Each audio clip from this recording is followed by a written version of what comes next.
96,000 jobs added. The unemployment rate falls to 8.1%. Now, Stuart, there were revisions over the past couple of months showing 41,000 fewer jobs were created than first reported. So 96,000, the unemployment rate falls to 8.1%. But the problem there being that the workforce shrank, Stuart. Now that's the important point. How do you get the unemployment rate down? Do you create a lot of new jobs, or do you take a lot of people out of the workforce? Seems like it was the latter. Do we know how many people came out of the workforce?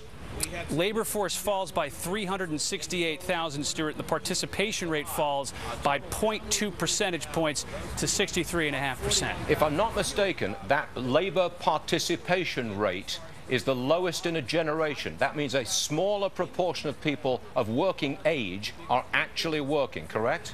Right, and the unemployment population ratio falls also by 0.1% to 58.3%. I don't want to get too carried away with technicalities, but there is something called the real unemployment rate, and technically that's called U6. What's that rate?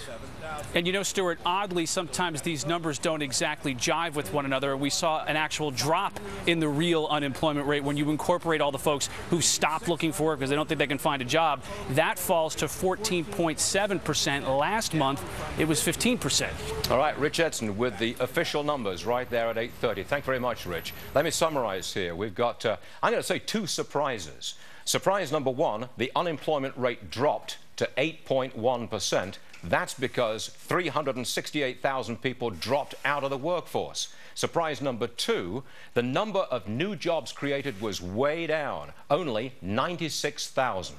Charles Payne, my colleague at Fox Business, joins me now. Is that what stands out to you, Charles? 96,000, that's it? Absolutely, and I think even more than that, though, Stuart, is the amount of people that are dropping out of this workforce. The participation rate is amazing because, you know, we can always talk about 8.1, and I think, politicians will. But in the grand scheme of things, if we had the same sort of participation rate as when the president was inaugurated, we'd be close to 11% unemployment. When people give up on the American dream, when people give up on looking for a job, the consequences go beyond just them giving up. And we're really, I don't know, it matches the somber tone of last night's speech, I got to tell you. Okay, now going into these numbers, this was the weakest recovery from any recession since World War II. Any reason to change that position now? Absolutely not.